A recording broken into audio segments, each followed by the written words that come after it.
questions into the chat box on the right of your screen, okay?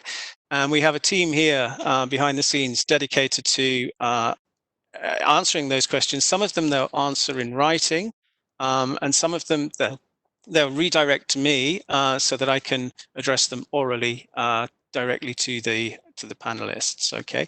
Now, when you're making a question, it would help us enormously if you could address your questions to all panelists, but please say to whom the question is directed, okay? So that will help the team to steer the question correctly, okay?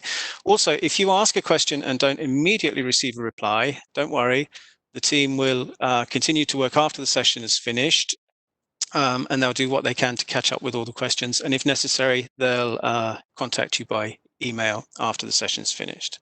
Okay, so that's just about all. I wanted to say briefly too, of course, tomorrow's session, everybody's welcome. Sandra's provided registration information. We're going to be looking at good practices for resource efficiency, and on the final day, we'll be making study visits, and the project lead will be, Raul Salanueva, will be carrying out a peer review, okay?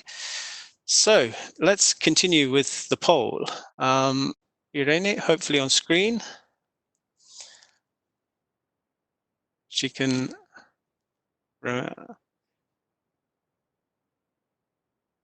Yeah.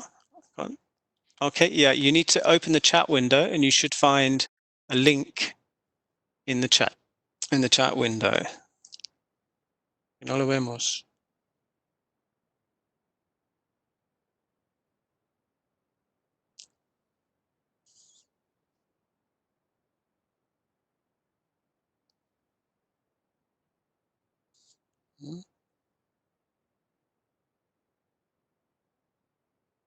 Just one moment while we.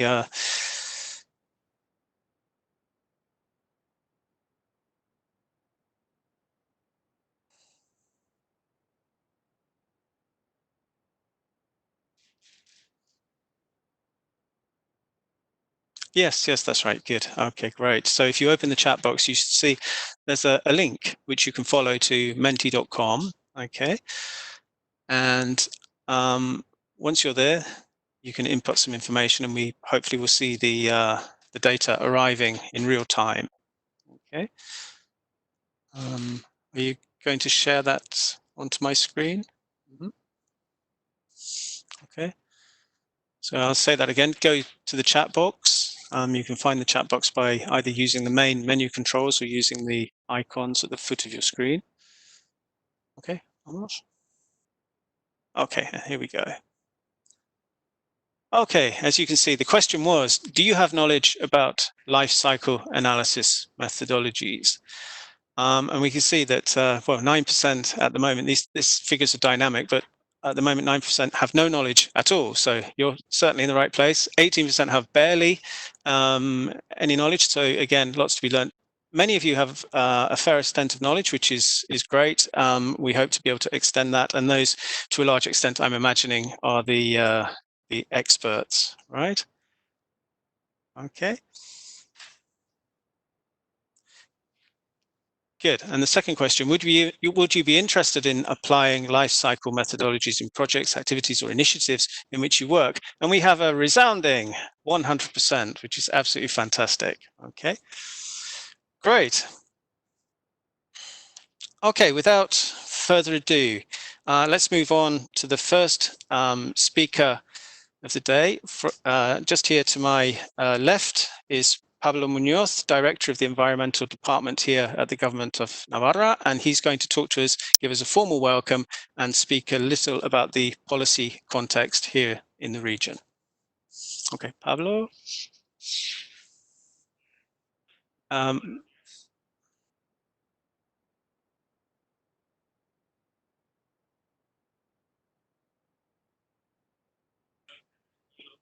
One second.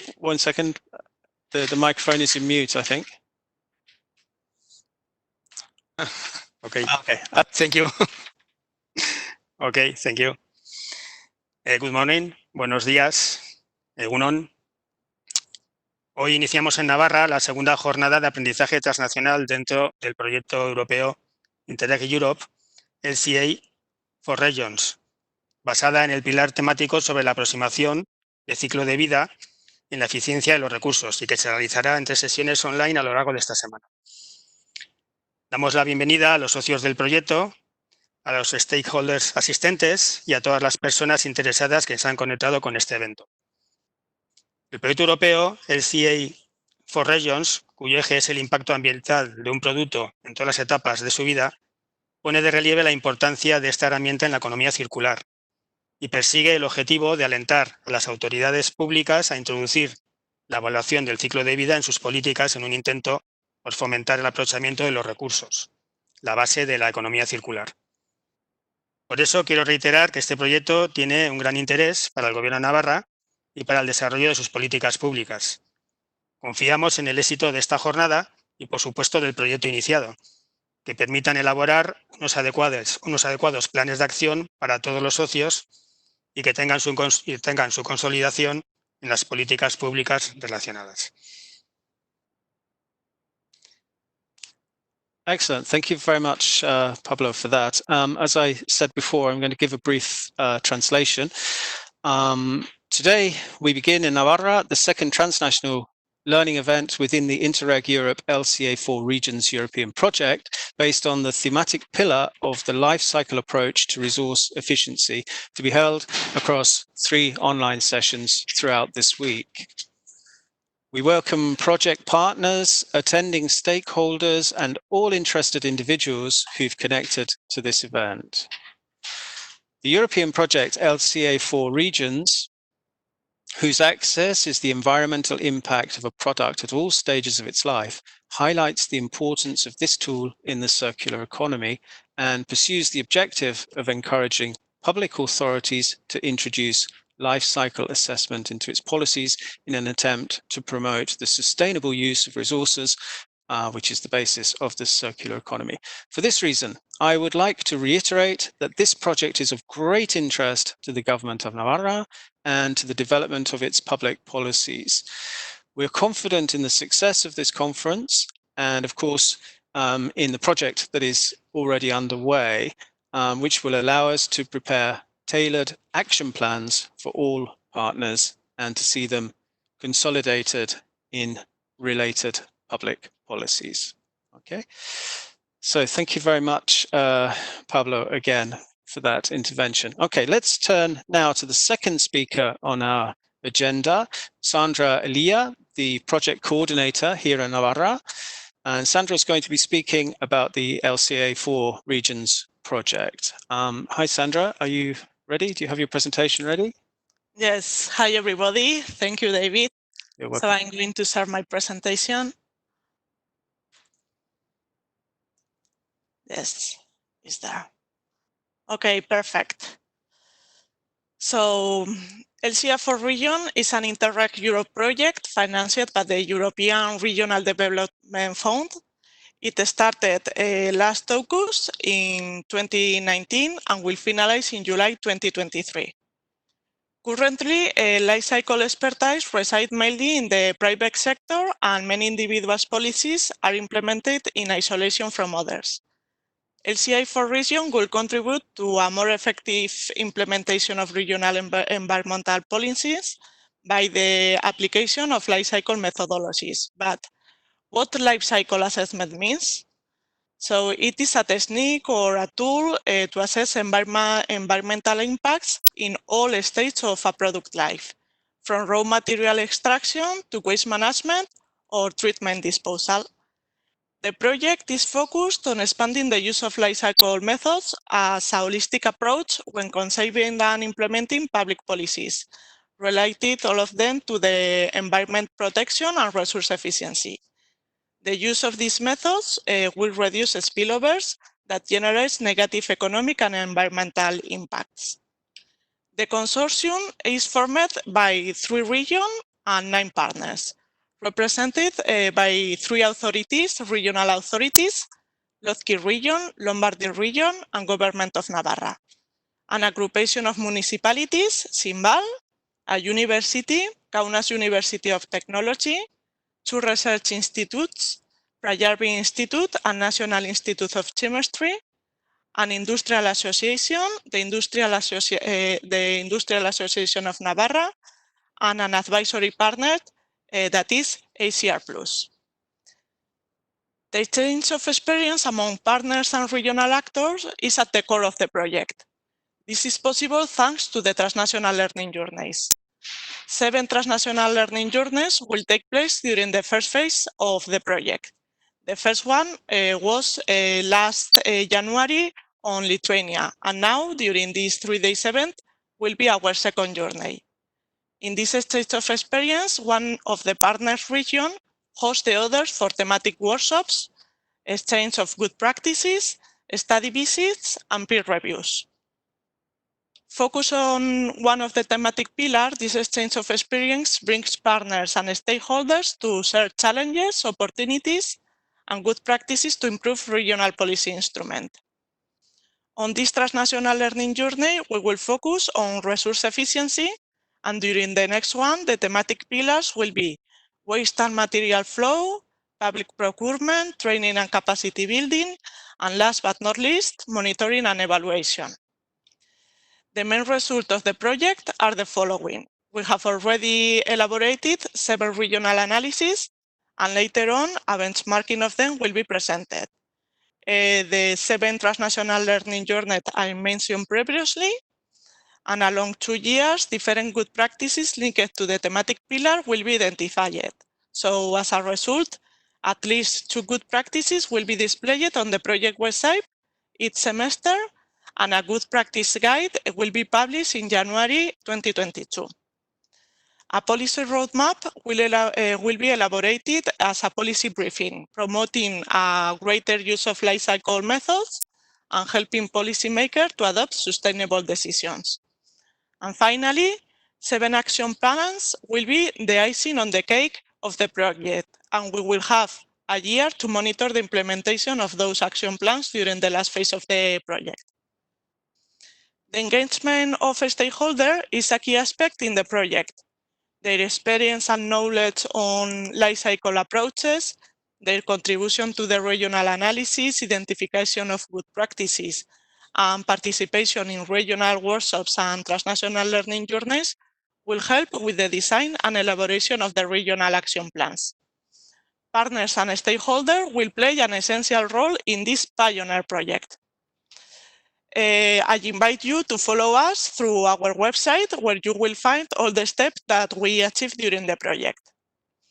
And now I would like to present you our first video of the project. We were lucky to be selected in the shortlist of 30 stories to celebrate the special edition of the Interreg 30 Years Project Slam that was organized by Interact and the European Commission. Thanks to them for the opportunity they gave us to be part in the video edition webinar, and to Interreg Europe for their advice on the video. But I want to especially thank Deborah Paolini, our communication manager, for her creativity and engagement with the project. Deborah's professionalism makes the difficult easy, and she has managed to transfer the message of the project very successfully to the general public. So now we can move on and watch the video she edited. So let me try if I can share it, please.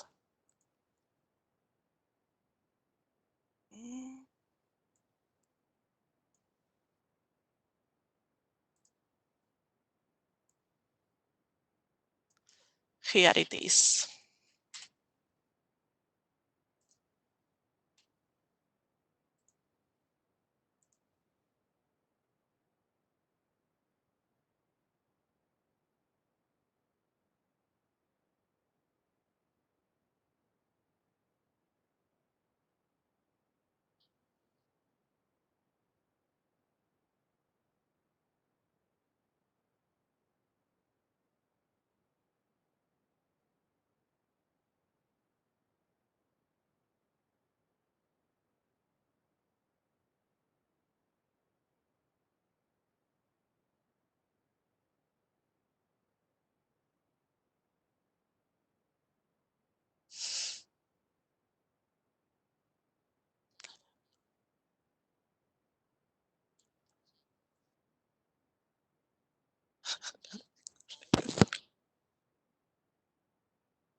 ¿Antes o después?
Okay, wonderful. Well, thank you very much, Sandra, and also thank you very much, Deborah, for that lovely video, beautifully narrated, I must say, and some striking images. Right, let's turn now to our next speaker on the agenda, Fritz Barca.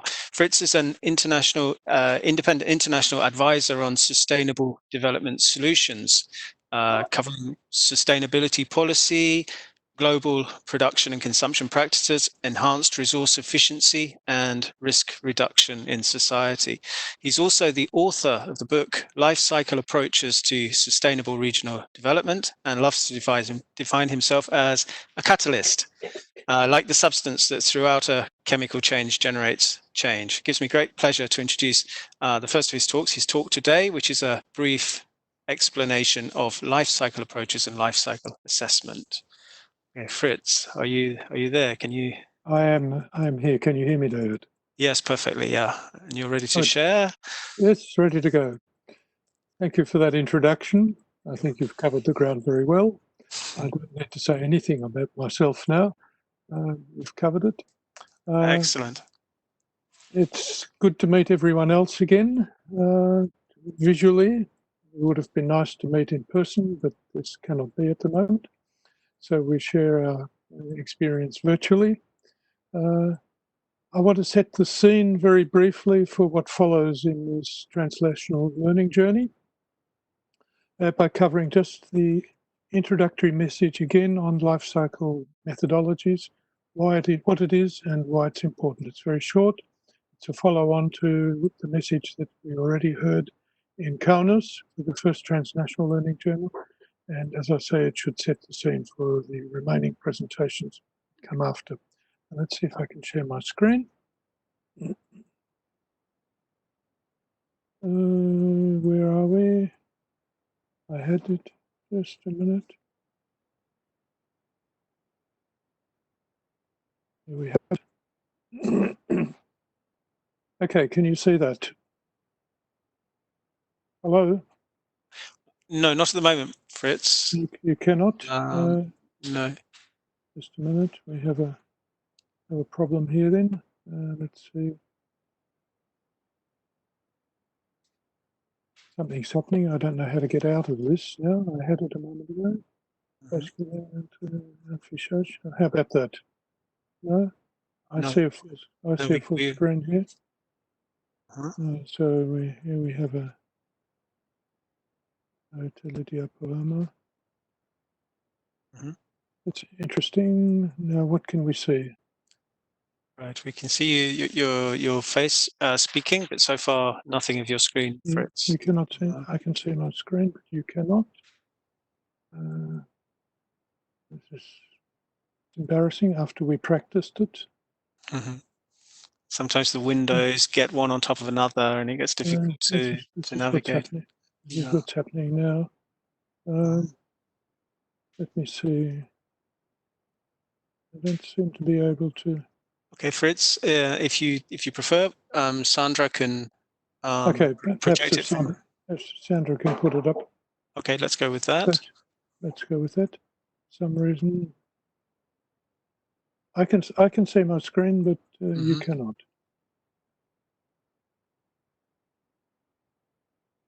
I do have my, yep.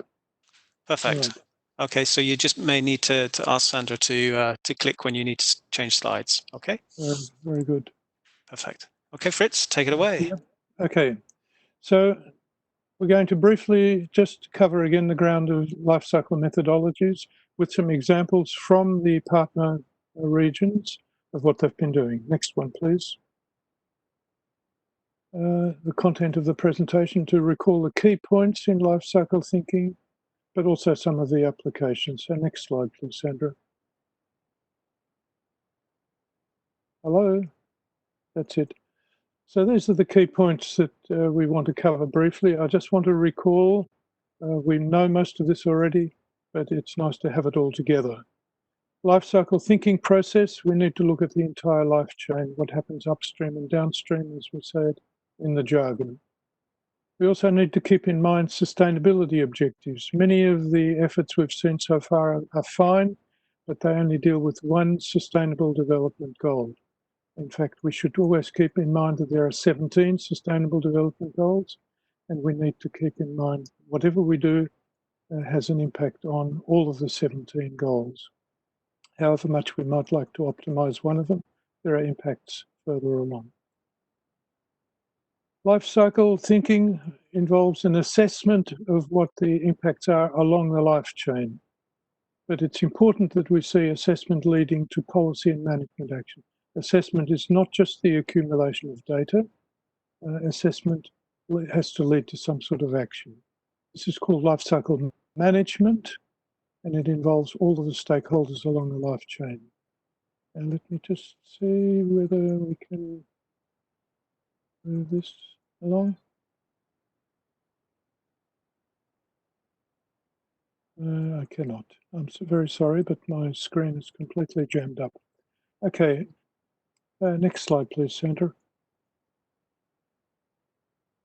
Next slide also. I'm going to skip this one. Okay, let me just give you a quick illustration of life cycle thinking of what it actually involves. And I'm using the example of life cycle costing, which is costing of the inputs and outputs along the life chain. Traditional costing, no, let's go back to life cycle costing, please. Traditional life cycle costing considers only the initial purchase price. So if we buy a printer for our computer network, we just look at the initial purchase price and we base our decisions on that. This is the traditional way of doing things.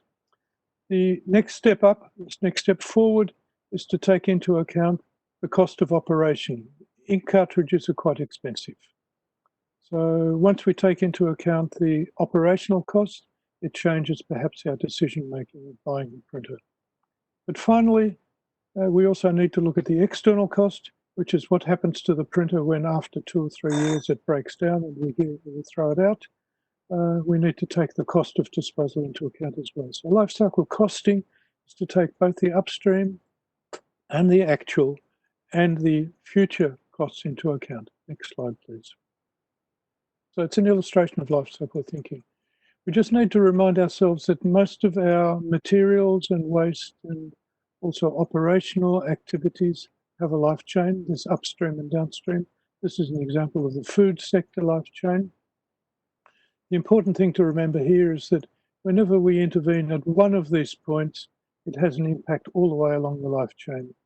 So for example, in the food chain, if we decide we want to improve the packaging of food to reduce the environmental impact of packaging, it has an impact on the life of the food.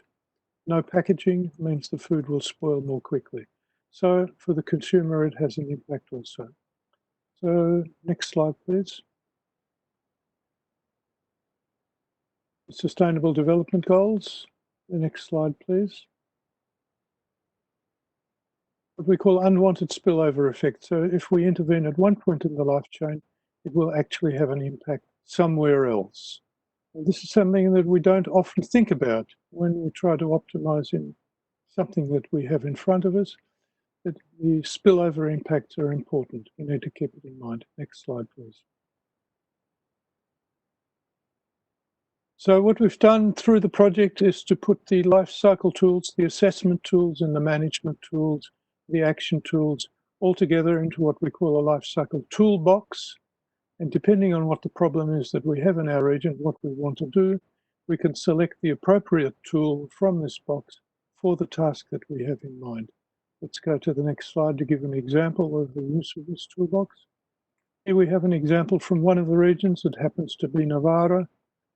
And we see that there has been some use of the assessment tools. As I said earlier, assessment generates a lot of information. We have to convert this into action, and we use lifecycle management tools to take some action. It could be through better design, it could be through appropriate labeling, it could be through environmental product declarations, which is another form of eco-label. Carbon footprint reductions, there are 3 examples there of where the information from the life cycle assessment has led to intervention actions through reducing energy use, buying green energy, carbon offsets. So this is what we want to see, the assessment leading to direct action through the use of life cycle management tools. And some of the questions we will be asking is that the LCA that you've done in your region, how has it led to policy changes? What policy actions has it led to? Okay, next one, please. Here's an example of life cycle assessment to compare various options. This is the comparison of energy options, photovoltaic, renewable, solar power, wind power. We can see that through a comparative life cycle assessment, we can compare the impacts that our various energy options will have on health, on climate, on materials, on land, on ecosystems. This is a very useful way of using LCA to decide on which regional development options we want to take up. Next one, please. This is something that I've just thrown in to illustrate that life cycle assessment is not just the materials flows. Social LCA is also starting to become much more used. This is an example of social life cycle assessment in the agroforestry sector in Germany. And it turns out that the study shows that forestry work is one of the most dangerous occupations in the resource sector. And the social LCA looks at a number of aspects, but particularly health and safety, working conditions, remuneration, and so forth. So social LCA, we'd like to see that more used and as the project develops. Next slide. As an example, this is particularly helpful for regions to use materials flow analysis to understand where things start and where things go on a regional scale. This example is in the food sector, and if we look carefully at the diagram, it shows that most of the biomass that is generated in the region goes into animal feed. Only a small part goes into human food. So this has policy implications for resource and agricultural development in the region. This type of analysis can be very helpful in planning agricultural development. Next slide, please.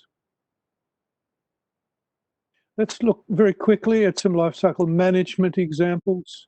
I've mentioned eco labels, environmental product declarations, PEFs, and the European one.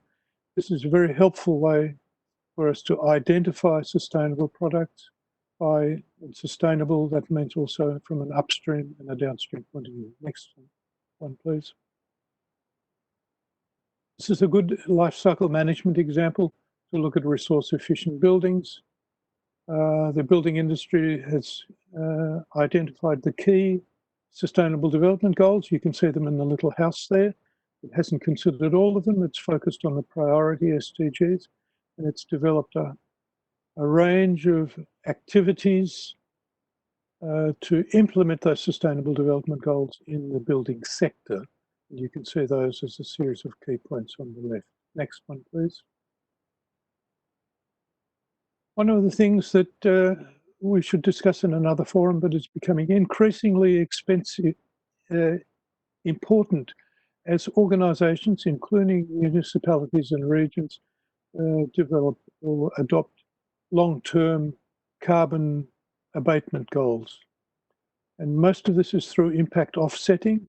And here in particular, life cycle assessment, life cycle management is necessary to make sure that the offsetting isn't worse than the initial problem. And here are some points that need to be taken into account in carbon offsetting. We can discuss it a little bit later. Next slide, please. So the summary is quickly that life cycle thinking is important along the entire value chain, upstream and downstream. We need to keep in mind the sustainability agenda, not just one or two goals, but our impact on all of the goals. Life cycle management framework for decision making is better, and we use assessment to generate information and life cycle management to take action. Next slide, please. That's all I want to say at this stage as a lead into what I hope will be a very productive 3 days in this TLJ2 in Navara. Thank you very much. Thank you very much indeed, Fritz, for a fascinating presentation, and also for staying so calm under pressure with the technology. That was wonderful. Okay. And we're going to move now to the next item on the agenda. And this is the overview of the policy context here in Navara. And our speaker now is Miquel Irujo, who's the Foreign Action Director General at the Government of Navarra. So I'll pass straight. I've been asked also to remind you that the chat is open for questions and that you can address your questions to all panelists. And please do indicate who the question is directed to. Okay, so Miquel, hello, good morning. So hello, good morning, David, and good morning to everyone. It would have been perfect to have all of you here in Navarra, but well, circumstances are what they are, was not possible. So now from my perspective, I will be brief because I believe that we are going to be scheduled. So I will just draw a Navarra overview and the policy context also at the end, what we are doing in Navarra and how is our alignment with the Green Deal. It will be the conclusion of this, I insist, very short introduction. First of all, welcome to Navarra. We are 650,000 inhabitants region. We are located, as you see, in the Pyrenees, very close to the Atlantic. We do not have coast, though. We can see the sea, but no, we don't touch it. In terms of GDP, we can say we are one of the wealthiest regions over Spain. Very open economy. We need to say that our industrial sector is very wide. I mean, it represents almost 1/3 of the total economy, while the EU average is 16%. So the industry sector is very, very strong in our region. Regarding climate, you are not here, but I mean, I know there is this topic about the Spain, but here you don't see much the sun. We can say that it really rains a lot. Indeed, Navarra is divided in two different climates. We could talk about three. All the north part is pure Atlantic and is full of forests and really cloudy and rainy. But the south part is Mediterranean weather. So in a very small region, you can join two many different climates. It makes also our region quite different and interesting from the climate point of view. So strategy. For us, the starting point again was in 2015. You know that European Union forced us to all the regions to draw on smart specialization strategies. All of us, all regions, we have been working in this because it was mandatory as regards the regulation of the structural funds of 2014. So smart specialization is a very good exercise. First of all, because it does include what they call entrepreneurial discovery process. This discovery process is much more than entrepreneurial because it covers everybody. It forced every single region to make a participatory process about the vision that everybody has about our region from now to the next 10, 20, and even 30 years. So this means that the vision is shared by everybody, but the so-called quadruple helix, so administration, research, education, industry, and civil society. And the smart specialization strategy gives to everybody this kind of fora to exchange all the views. For instance, we are now drafting our regional recovery plan to try to fix all the disasters caused by COVID-19. It has been made through the smart specialization. Why? Because everybody, more or less, all the stakeholders of Navarra are already participating in it. Why I do believe that this is very important, because of course climate change, the vision of a sustainable territory was already settled in our smart specialization.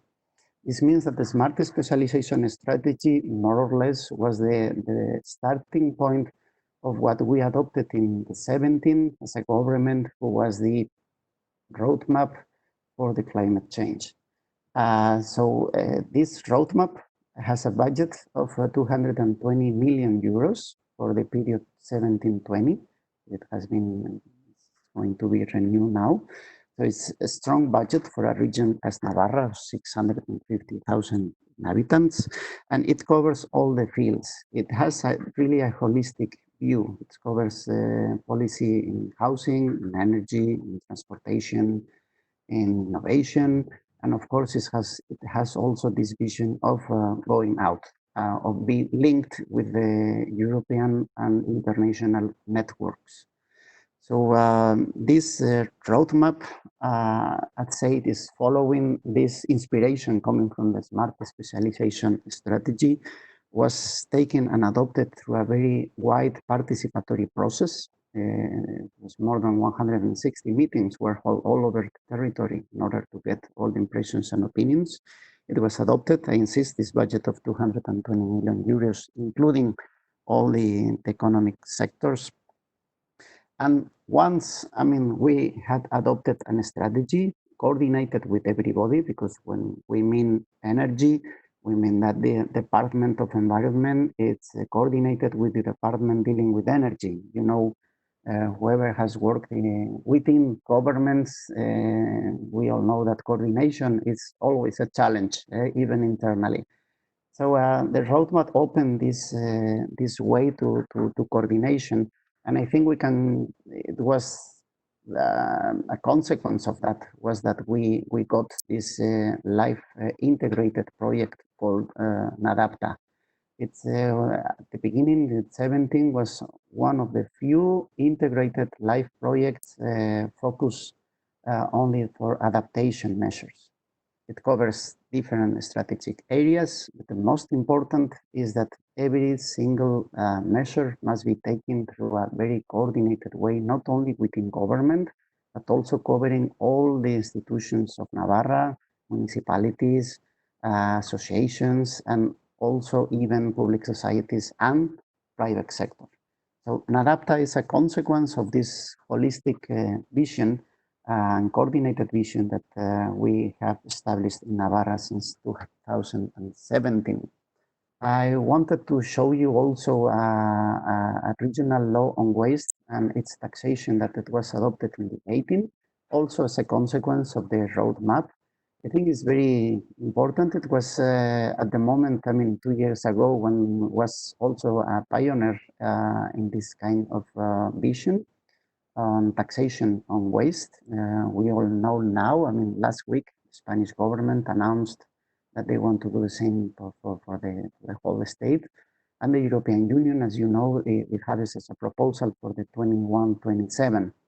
I will skip this because we are running out of time. Also, part of this roadmap of climate change was the adoption of the agenda for circular economy in Navara. It was done last year during the first trimester, and the agenda covers all the vision that you have there. I mean, it's waste management, prevention, resource efficiency, ecosystem resilience, and human well-being. So this agenda, it's being implemented now, and it is once again, it's within this vision that we have for Navarra from here to 2030 that was already adopted in our smart specialization strategies. It's like a summary, this slide about all what I have been saying until this moment. And of course, we are doing this in order to be aligned with what the European Commission is now proposing within the Green Deal. As you know, I mean, of course, we all know European Commission proposed last December the Green Deal. And during the last months, it has been launching several different proposals, including Farm to the Fork was perhaps the last one, but of course the circular economy strategy and so on. So in many of the aspects, and especially right now that we are now debating in the regional parliament a new law on climate change and energy transition, we are having this vision to readapt our roadmap and our full strategy with the Green Deal Europe. So that was all from my side. I think I respected and a little bit shorter than my 10 minutes. Thanks a lot for your attention, and I really hope to see you, all of you, someday here in Navarra physically. Thanks a lot. Thank you very much, Mika. Thank you for that. Yes, wonderful and bang on time. Yeah, excellent. Okay, let's move on. We have one more speaker before we take questions. Again, a reminder to keep your questions piling in. Okay. The next speaker is Deborah Paolini. Deborah, are you there? Yeah. Hello there. Hi. Okay, Deborah works as a project and communications assistant at ACR+, which is an international network of cities and regions based in Brussels, whose purpose is to promote circular economy and sustainable resource management at the local level. Okay, she takes care of communications and deliverables for the LCA4 region. Okay, today she's going to present for us the outcomes of the 7 regional analysis benchmarking, which performed previously. Okay, Deborah, you need to open your microphone. Deborah, microphone. Okay, hi, can you hear me? Can you hear me?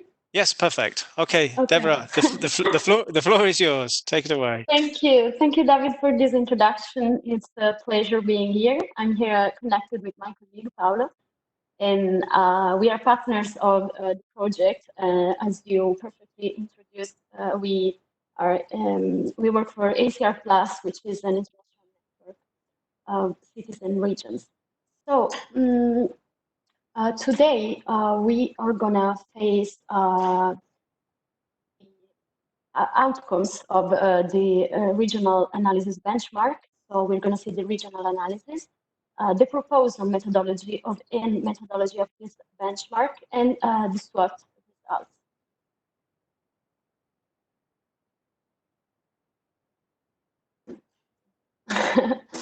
The overall objective of LCA4Regions is the lifecycle-based improvement of policy instruments related to the efficient use of natural resources in regions.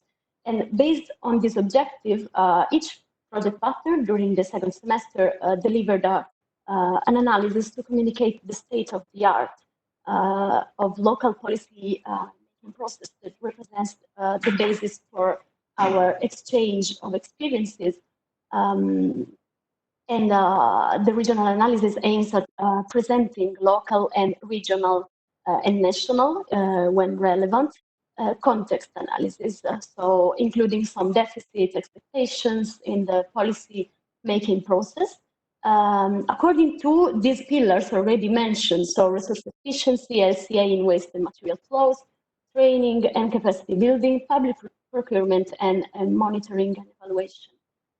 So each region identified the elements for a SWOT analysis and reporting at local level all the issues connected to LCA, and analyzed its policies to identify to what extent LCA and lifecycle methodologies are considered, including their actual experiences in the use of LCA, and also mentioning the supporting environment for LCA studies in their regions.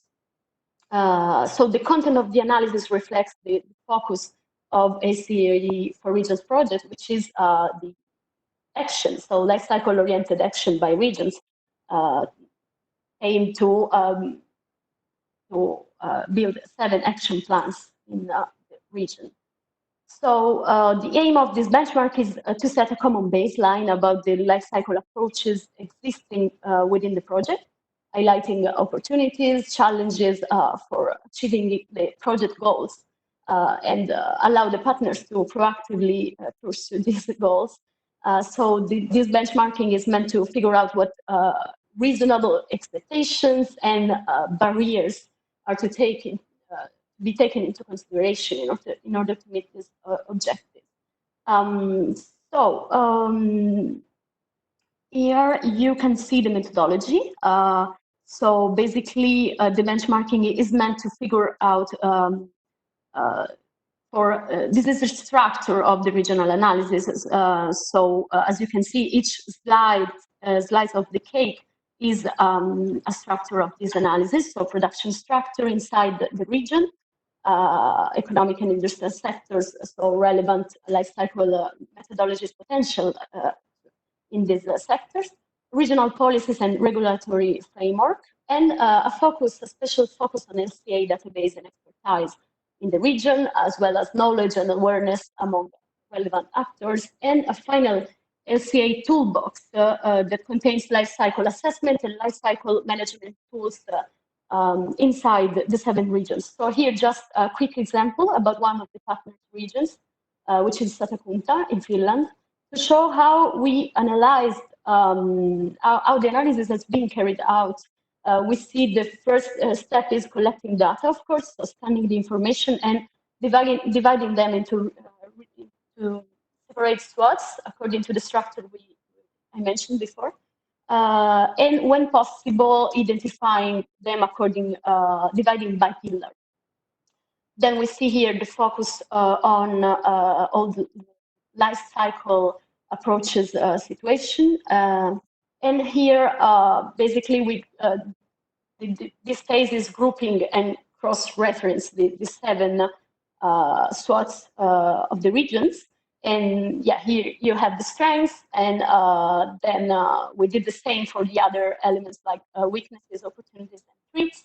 And the conclusions of the analysis are here in the final project SWOT that basically encompasses the most relevant points highlighted by the 7 regions. And so we got evidence of some general trends. We can zoom in this project SWOT and to talk about the trends. I'm not going to go really into details, but basically in the trends we notice the presence of research institutions and universities related to LCA studies. We see a wide range of natural resources available that can represent a field where region can really preserve these resources, and the resources could be a strategic driver for the regions to promote the implementation of lifecycle methodologies. We see the majority of the regions have a strong industrial sector, so the regions could guide actually the application of lifecycle methods for the improvement of processes, for example, process design, optimization, and integration of these methodologies should be really spread by the regions in key industrial sectors, mobilizing local stakeholders around this objective. Then we see an active participation in circular economy projects, efficiency plans already implemented by some regions, and at least 3 regions claims to have an economic capacity for investment. So the issue here seems to be how to channel, how to allocate funding on life cycle methodologies. 3 regions have their own legislative power, so this means that there is enough potential for the project to influence policymakers and inspire future action plans. And there are particular public procurement strategies, especially in Satakuta and Slovenia. Most of the regions is anyway committed to green procurement, so this is positive for the public procurement pillar. And 3 regions out of 7 claim to already on a regional level quite developed LCA methodologies theory. And there is a nice interest and awareness among actors. Switching to the weaknesses, the availability of data seems to be a general issue.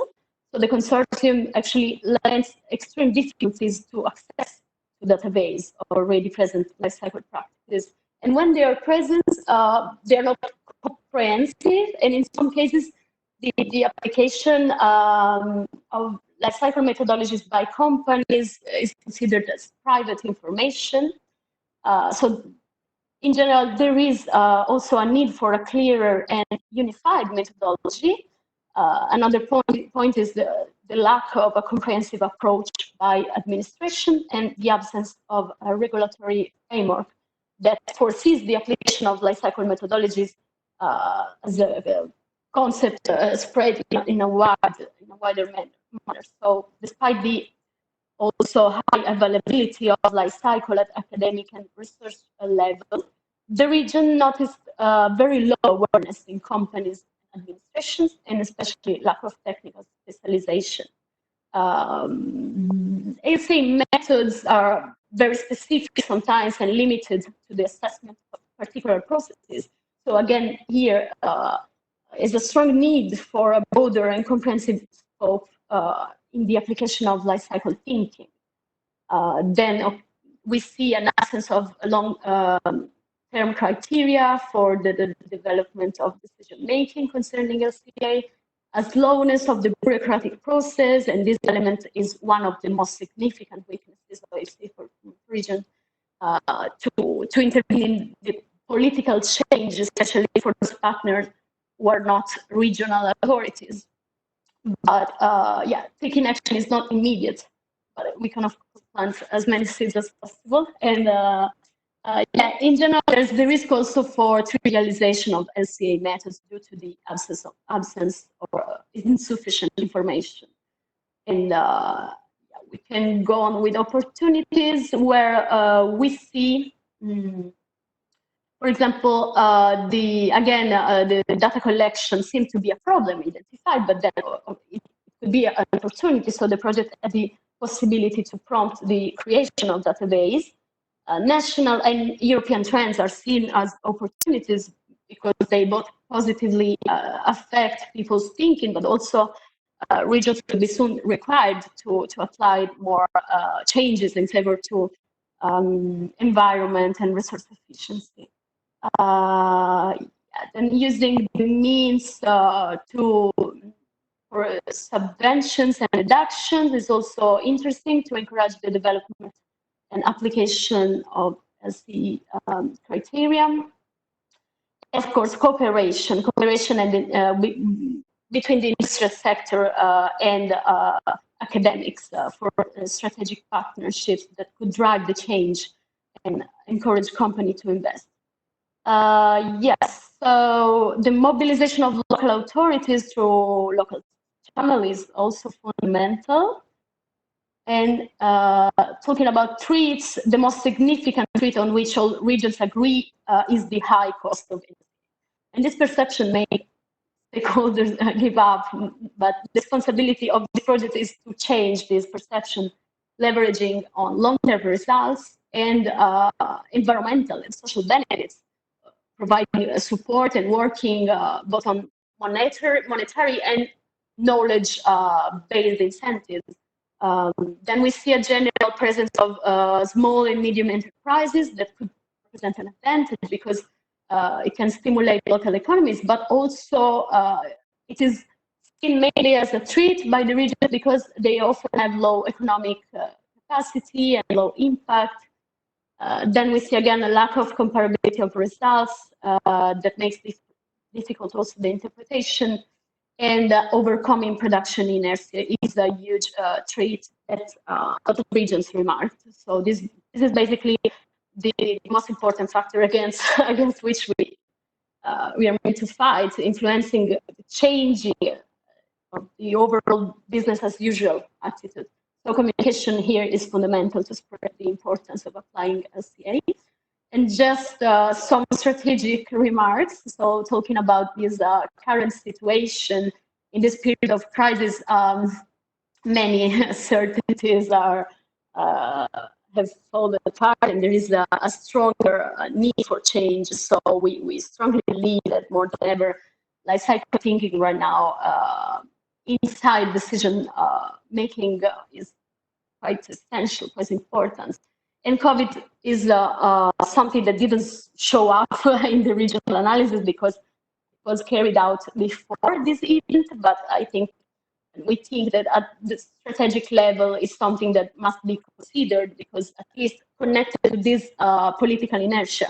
Those slow political changes and processes seem to be hard to transform, but yeah, the current situation created by the pandemic can be also, let's say, an opportunity to, because this is clear that a lot of production schemas will be forced to convert in order to jumpstart the region's GDPs and recover socio-economic indicators. So this project can be a mean to drive this recovery phase.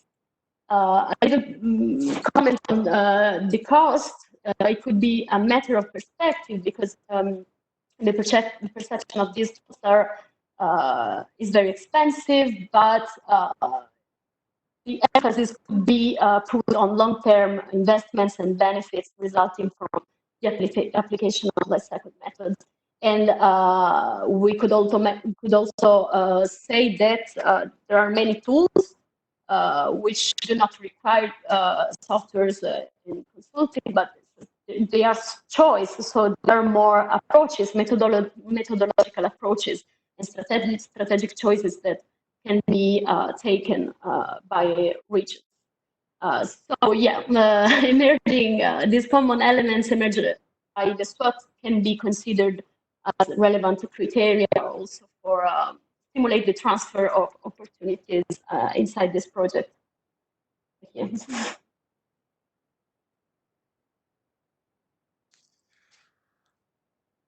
Okay, Deborah, thank you very much for that. Thank you.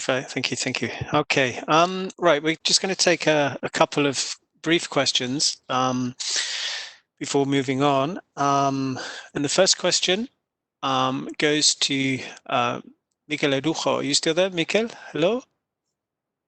Yes, hello, I'm here. Hi, can you switch your video on too? I can hear you. Yep. Hi, Mikel. Right, there's a question here.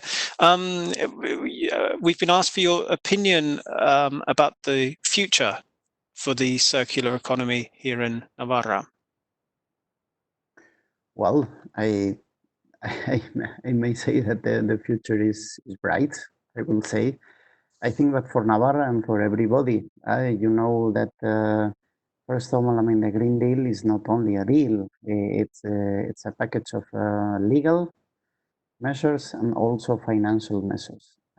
This firstly. Secondly, the recovery plan, and this is very important, the recovery plan announced by the European Commission is linked to each member state to develop a national recovery plan. And these national recovery plans, they must demonstrate that they are going ahead with all the ecological transitions, is what they say. But the Green Deal, to implement the Green Deal, will become for many member states, and especially I may say Spain, a clue element in order to get these recovery plan subsidies, who are non-reimbursable grants. I need to say it's not budget. Okay, so but this is like the carrots that we have. As I say, Green Deal is also regulatory, and but also, as I said, I mean, I will insist. It's good because, I mean, circular economy is now part of our regional strategy. We, I will say that in the last 5 years, we have seen a big progress in industry, for instance. I could really say, I mean, when I started in Brussels with the responsibility in my government, that circular economy perhaps was not only Navarra, but was not very well known. And not many industry was participating on it. And I think right now, I mean, we all, including private sector, are saying that is part of the future of the industry, of the investments, of part of what even the clients are demanding. So yes, I see the future right, but mainly I have insisted this in my presentation. It's not because the smart specialization strategy, it's because the smart specialization strategy methodology that obliges you, makes you mandatory to have this open dialogue with every single stakeholder in your region. And I think this is why I'm especially optimistic in Navarra, because every single decision that we are doing, we try to be as much participatory, and this means the openness, and openness usually means better ideas, and when you implemented them, they are better taken by the stakeholders. Excellent. Yeah, thank you very much. It's a very comprehensive answer. Thank you. Okay, another question, this time to Fritz. Fritz, are you there? Is Fritz with us? He's with us. Hi, Fritz. Hello. Yes. And your video? It should be online. I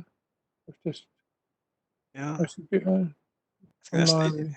Screen on online. Yes, Okay. yes, I can hear. Yeah, and I can see. I think it may be the. Have you flipped your camera? Maybe, I don't know. Wait a minute. Ah, there we go. There we go. Perfect. I have Yeah. flipped my camera. You're quite right. My apologies. Hello. Yeah. Okay, I have the chat question in front of me here. Ah, right. Perfect. Okay. Do you think it's possible to harmonize or unify methodologies?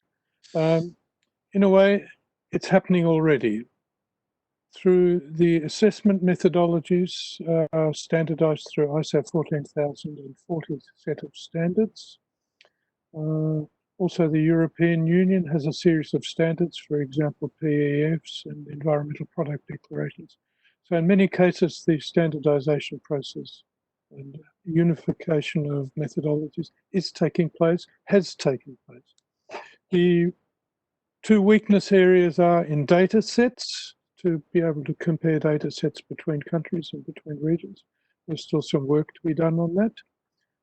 But in many cases, the regions do not have so much data. Building it up, I think, needs to take into account international initiatives for data standardization.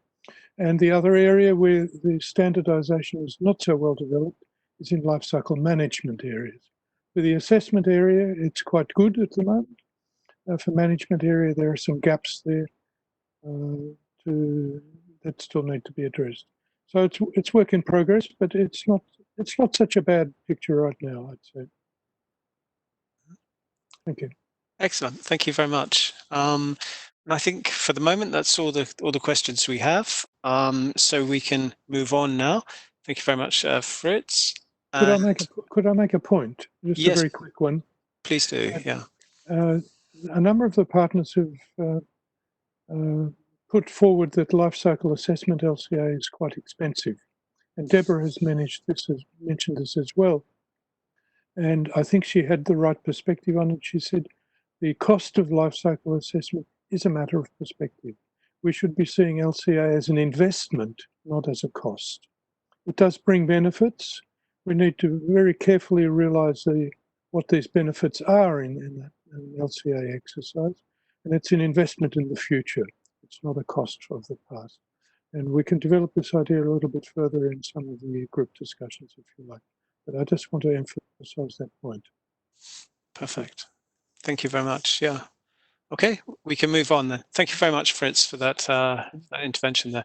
Okay, now we're going to pass to our next speaker, the next presentation planned for today, and we're going to hear from Rami Salimdeeb. You're there. Hello. Hi. Rami is an LCA expert on resource efficiency and a chartered resource and waste manager with 6 years experience in resource efficiency and waste management. Rami is currently leading Zero Waste Scotland's work on upgrading the carbon metric, expanding it to cover new environmental indicators. He's also involved in a number of projects that incorporate circular economy thinking and strategies. And we're all particularly looking forward to hearing from him today. So it's with great pleasure I pass him the floor. Cool. Thanks, David, and thanks for the invite. Good morning, good evening, good afternoon, wherever you are. It's really a pleasure to be here. Talking to you briefly about the carbon metric and the exciting work we have moving forward. So yeah, hopefully, like I would probably not take much time, but then obviously we will have a chance, to answer any questions that you might have. Before I start, a quick and brief introduction about the work we do here at Zero Waste Scotland. So Zero Waste Scotland is funded to support the delivery of the Scottish Government's circular economy strategy. We receive also funding from the EU to support their 2020 growth strategy. So we work across 4 different themes covering key topic areas such as household recycling, food waste, energy efficiency, manufacturing, reuse and repair, and also litter. So all the work we do here at Zero Waste Scotland aims to tackle the issue of climate change and decarbonize the Scottish economy. So this vision has led to the development of the carbon metric in 2013.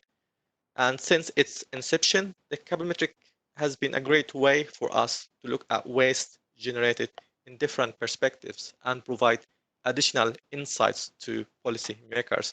And what we are really interested here is about the additional insights. So moving to the next slide.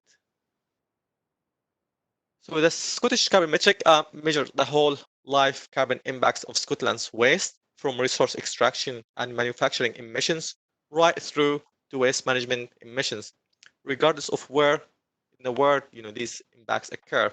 After all, climate change is a global problem, and Fritz mentioned and talked about this and the idea of having the whole life cycle impacts, and this is really key for us here, because unlike many tools and methods that focus on emissions associated with direct waste management activities, the carbon metric includes the whole life cycle impacts, as it's the only way for us to show the substantial environmental benefits associated with waste prevention. And I should actually make it clear here, the carbon metric for us is not a carbon accounting tool, but it's a decision support tool that will help policymakers in taking the environmental impacts into consideration when they work on new policies or strategies, because that's the only way for us to address the issue of climate change. Now I will just present a couple of examples just to show how the carbon metric is used to provide additional insights to decision makers rather than focusing on waste tonnages and recycling rates. So first of all, you might notice that the y-axis in this graph is not shown, and this is because there are a number of data points which are not published yet. But as you can see here, about what we can see here and what we are really interested in is the trend, as you can see. So in spite of fluctuation of waste tonnages, as you can see that blue line, so Scotland has managed to reduce the whole life carbon impacts of waste in the last 7 years.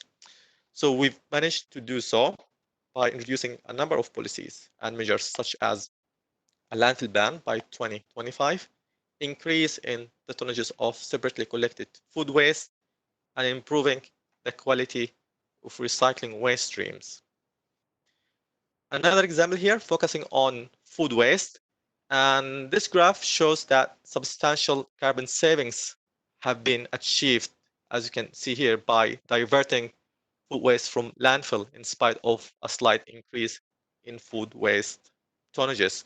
So that's obviously we have this huge reduction in carbon impacts because we have more material, more food waste is recycled compared to landfill, as you can see that slide. So for us, the carbon metric is really exciting and interesting way for us to look at waste and how we manage waste here in Scotland. And we wanted to share our experience and go beyond Scotland because we've been having this, we've been working on the carbon metric for around 7 years. And as it's like we're really keen to share, the experience with the rest of the world. And last year we had really a great opportunity to partner with ACR Plus to develop the Carbon Metric International, which is obviously a regional life cycle assessment tool that will help ACR Plus members in delivering their latest campaign, the More Circularity, Less Carbon campaign. So quick introduction about the campaign. So the campaign was launched to help Europe to reach carbon neutrality. And in order to do that, the carbon footprint of EU citizens must decrease from 11 tons to 4 tons per inhabitant in 2030. And ACR Plus and its members will contribute to the global fight against climate change while taking into account the local carbon footprint and existing dynamics. They will build on their key role as public authorities, mobilizing local stakeholders and citizens. So to drive the waste prevention and management and advance the circular economy throughout their jurisdictions in order to reduce carbon impacts. So their goal and the target is quite clear, which is to reduce their emissions linked to local resource management by 25% by 2025. And in order to monitor progress against this target and identify areas with high potential carbon reduction, the Carbon Metric International was born. So when it comes to the tool, the Carbon Metric International we developed this tool in order to have a user-friendly carbon metric tool that can be used by different regions and even cities to estimate the carbon impacts of waste. And the tool for us, it was a really exciting journey, but we had clear criteria that we need to meet because we had Deborah and Fritz, they're talking about life cycle assessment and the challenges of using life cycle assessment in such work. So we wanted to make sure that it's a user-friendly tool and should be robust, reliable, and also easy to adapt because the tool will be used by different regions, not just one particular country. So for us, the Carbon Metric International is not like a project to be delivered by us, but we take this opportunity as a partnership. We are working with ACR Plus and their members in a way that we help each other to get to what we really want, which is having that user-friendly dynamic tool that works in all cases. So how does it work? The carbon metric I thought might be useful to give really brief introduction. So it's quite really similar when it comes to the theory behind it, and what we need really is the waste tonnages, and then we need to have carbon factors that, and then we will be able to estimate the carbon impacts. But when you start looking into the details, it gets a bit more complicated because when it comes to waste, we will have around like, for example, with the carbon metric, we have 33 different waste categories covering different waste sources, whether it's household or non-household. We're talking about each country, they have their own waste operation like activities, and we need to take that into consideration because the carbon factor should be bespoke and it should be region specific. Again, like countries have different ways, different recycling technologies and waste disposal, and we need to take that into consideration. And also, you have different energy grids with obviously different carbon factors, and that also needs to be taken into consideration, especially when you're talking about the benefits from generating energy by incinerating waste. So that's another key factor there. So for us, as I said, the Carbon Metric International is like a project based on partnership. So we split the idea of delivering this project into like 4 straightforward steps. So the first 2 steps will be delivered by ACR Plus members, because obviously for us in Scotland, we don't have that sort of local expertise and knowledge when it comes to what waste it's generated there, what is it made from, how it's managed. So they will be working with us to get the data we need in the first 2 steps. And the second stage for us, step 3 and 4, it will be Zero Waste Scotland, and we will use our expertise in this area to estimate the different regions' bespoke carbon factors that we can then use to try to quantify the overall carbon impacts. How long will it take? Our idea, the first place was about 4-month journey, but obviously with COVID-19, that situation has changed.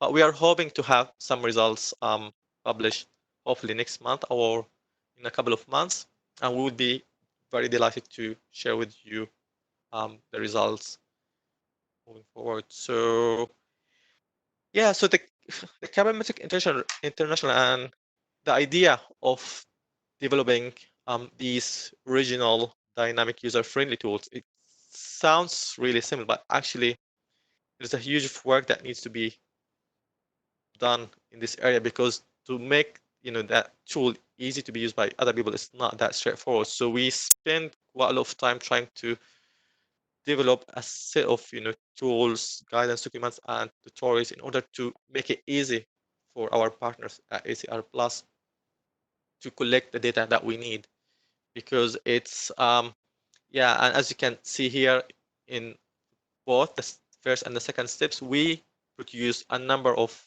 tools and guidance documents in order to support ACR Plus members in delivering the first 2 steps. And I will talk later on about why we did this. Yeah. So yeah, so here it's about why we've done that way, and why we are taking this approach when it comes to the Carbon Metric Internationals, because it's been so far, it's a pilot project, and we've learned quite a lot.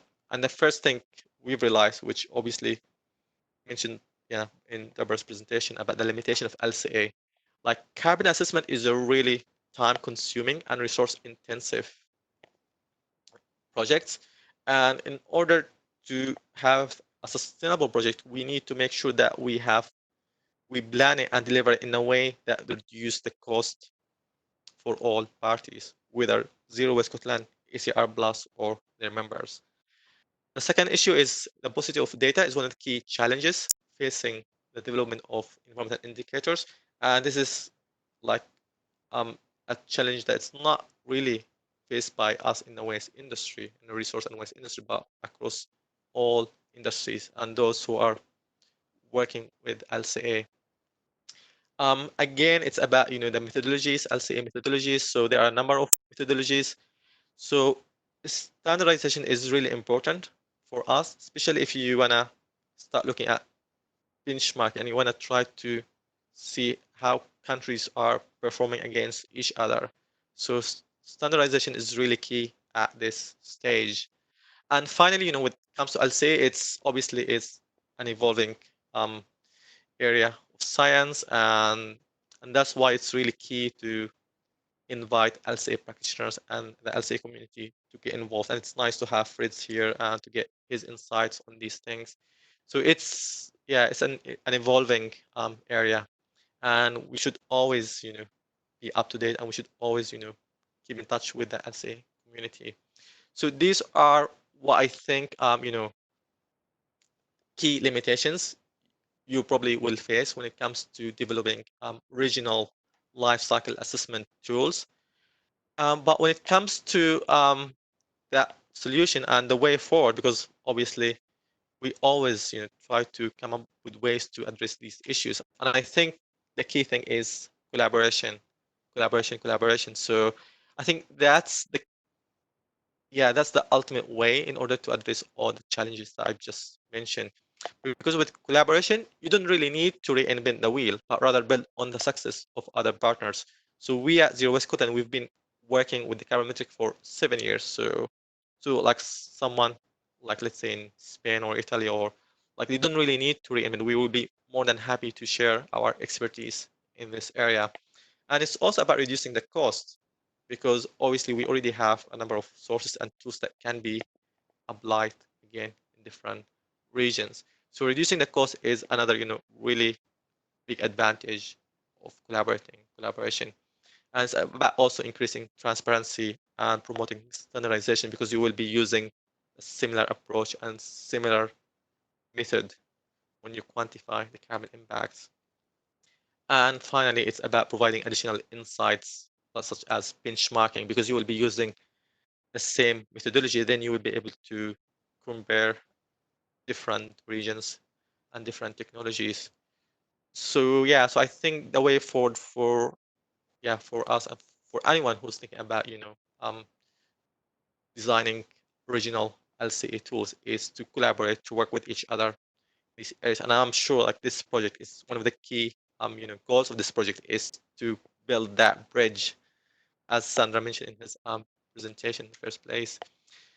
So I've been talking about the carbon so far, but also we at Zero Scotland here, we are really excited about also going beyond carbon, because we've realized that the carbon impacts don't really reflect the actual environmental cost of waste and materials.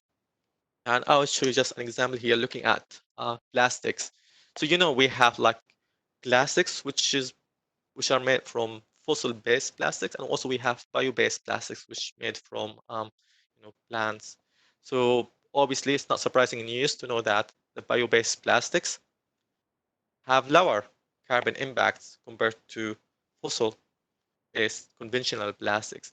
But we have a different story to tell when it comes to land use change, for example, because with bio-based plastics, you need land to grow the crops, and also water footprint. So then you will have different story when you look at other factors. So our next journey is to start looking beyond carbon and explore the different impacts across different parameters.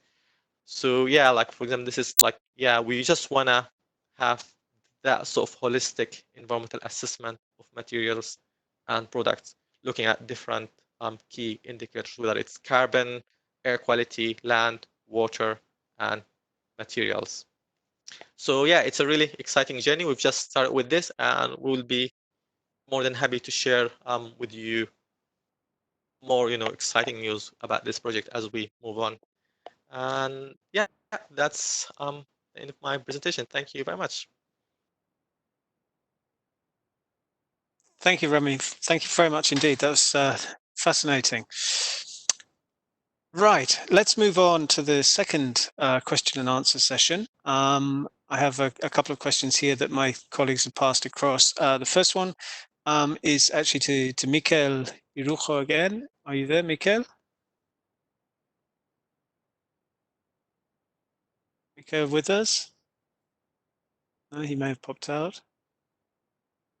No, okay, well, I'll pass. I'll try to come back to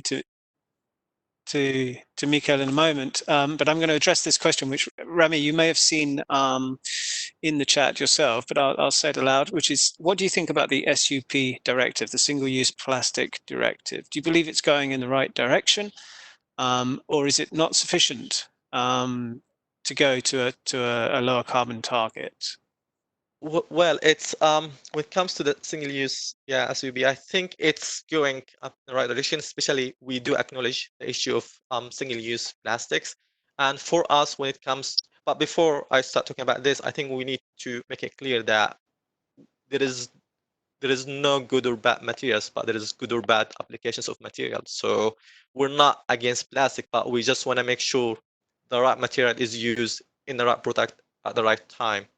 So we always, for us, the ultimate journey is about prevention, about reducing material use. It's because, and if there is any time, there is a way to reduce plastic. So that's the way forward. And it's good to see that the EU has introduced ban on a number of single-use plastic products. And so carbon is obviously a really good way to look at the benefits of such policies. But as I shown in that example when I'm talking about bio-based plastics, then also you need to consider the other impacts of maybe switching from fossil-based plastics to bio-based plastics. You just need to keep it in mind, and the tool we have here is basically its main goal here is to help decision makers to have that sort of holistic understanding of the issue. So we're not trying to give like a specific answer. So we're just trying to help them to have that sort of informed decision. Excellent, thank you. Nice. Vale, okay. Yes, there's a second question here from David Sotillo about the carbon calculation. And the question is it a complete new tool based on your own collection of regional data, or are they based or related to EPA or CCIP methodologies? Yeah, well, it's our carbon metric is based on the life cycle assessment approach. So we are trying our best to follow the ISO 4 standards when it comes to LCA. We use a lot of data from different sources. Probably you came across, there are a number of life cycle inventory data sets which are online. Obviously, like some of them you have to pay for them to get access to. Luckily, we have that access. So we have access to the life cycle inventory data, and we use it to create our own bespoke factors. So yeah, we do follow the LCA guidance, which is the ISO standards, and also what we do we try our best to take into consideration the local conditions of the waste industry and how waste is managed in Scotland. So this is another key element of LCA. So yes. Perfect. Okay, thank you. I try to go back to the question for Mikael, if he's there. Are you there? Are you still with us, Mikael? Yes, I am. Perfect. Okay. Yes, we had a question here, which is whether you think strategies for promoting LCA methodologies in the public and private sector are going to be promoted by the government. Or government of Navarra, I guess. Yes, we must assume so, yes. Well, it's a pity. Of course, I mean, Pablo Muñoz, who is the director of environment, will answer much better than me this question. But anyhow, I mean, I think the commitment, as I said, of leading, for instance, this Interreg Europe project is not only about one department, it's about the government. As I said, I mean, it's part of our common strategy, and it's already included in roadmap for climate change. It's included in the circular economy agenda that we drafted last year. It's also much more developed even in the proposal of law that we are now debating in our regional parliament on climate change and energy transition, in which it really refers different articles to circular economy and etc. So yes, I mean, our commitment is to be introduced and developed, and the most challenging, it's how to convince the industry. And in as this regards, I mean, already was answering that we have seen a strong movement on that. So part of the partners of this project is the Association of the Industry of Navarra. So I think really this shows also the commitment of several industrial associations, and hopefully, of course, and we are sure of that, of many particular industry about, I mean, the development of this. As you know, I mean, this is not something, I think the debate comes from the European Union itself. This is not only, of course, I mean, this is about the development goals, this is about sustainability, this is about our future, the future of the next generation, but this is also about the competitiveness of Europe itself. We have lost the prices of the war of prices, for instance. We are losing in certain aspects the commercial war on quality, because Asia is improving quality enormously. So one of our seals as Europeans is the green one.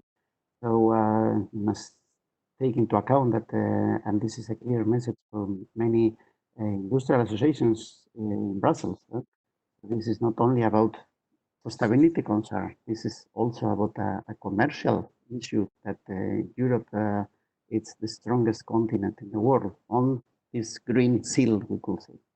Thanks. Excellent. Thank you very much. Okay, I don't think we have any more questions for the moment, unless anybody would like to make any comment from the panelists. We can pass, I think, directly to the closing poll. Okay. And Irene, I think, is going to pass it into the chat box. So you'll see the last entry in the chat box. On your screen is another link to a site where you can input your answers to a question. Okay, so the question is, after listening to today's session presentations, what does the concept of life cycle approach suggest to you? And we're going to build here kind of a word cloud of entries. Okay, so you need to open the chat box and go here to menti.com to Mentimeter. All right, I can see now to my right that answers are beginning to appear. Takes a little longer because you need to type, right, in this instance.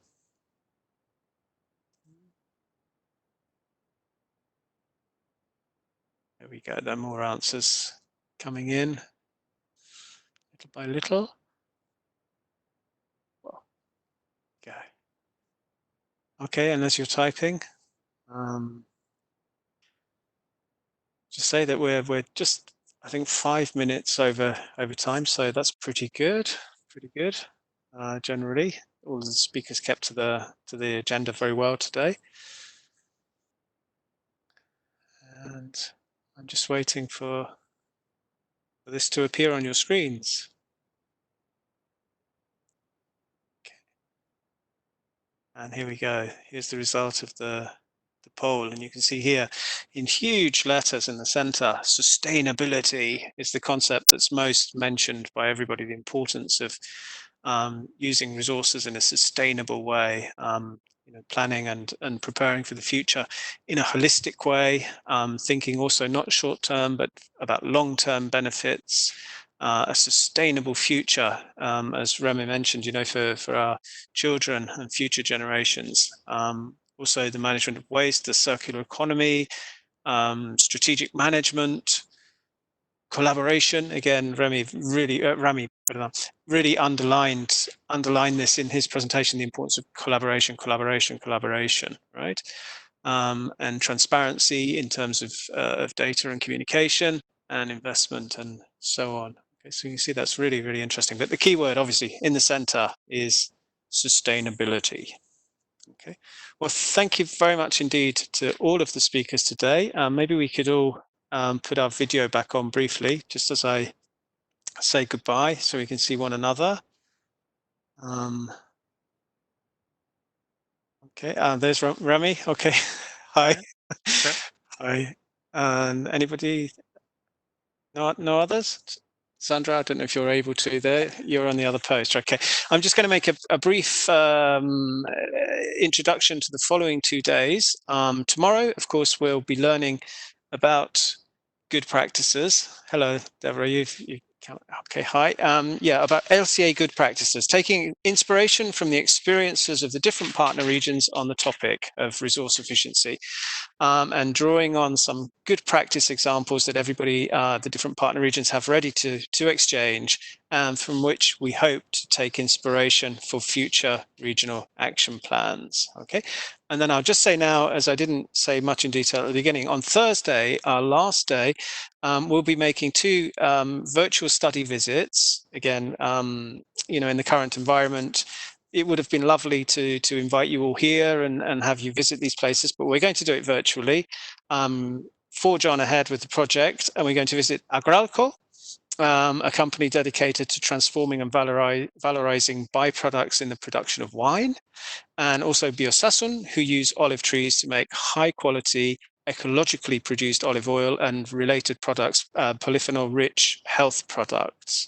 And both companies will explain how they work on resource efficiency and sharing their experiences of contributing to policy changes, to the debate, and explaining how the use of LCA has helped them in decision making. And this final session, as I say, will conclude with a roundtable peer-to-peer review on good practices led by our project lead here in Navara, Raul Salanueva, and with the contribution too of our external experts. Okay, just a couple of other things. Remember, all of you can follow the project activities on the web page and find us via the web page on Twitter. And I think Irene is going to post, just as a reminder, the web page address in the chat while we're here. But obviously, you already know where it is. Okay. And follow the activities on Twitter if you haven't already done so. Okay. And also, Sandra asked me to remind you too that we'll produce a document summary of the whole of each day's proceedings and make them available for download from the web page. Okay, so that's all for today. Thank you very much to all of our speakers. It's been very informative, very, very, very interesting indeed. And thank you for your attendance, and I look forward to seeing you tomorrow. Goodbye. Okay. Thank you. Thank you.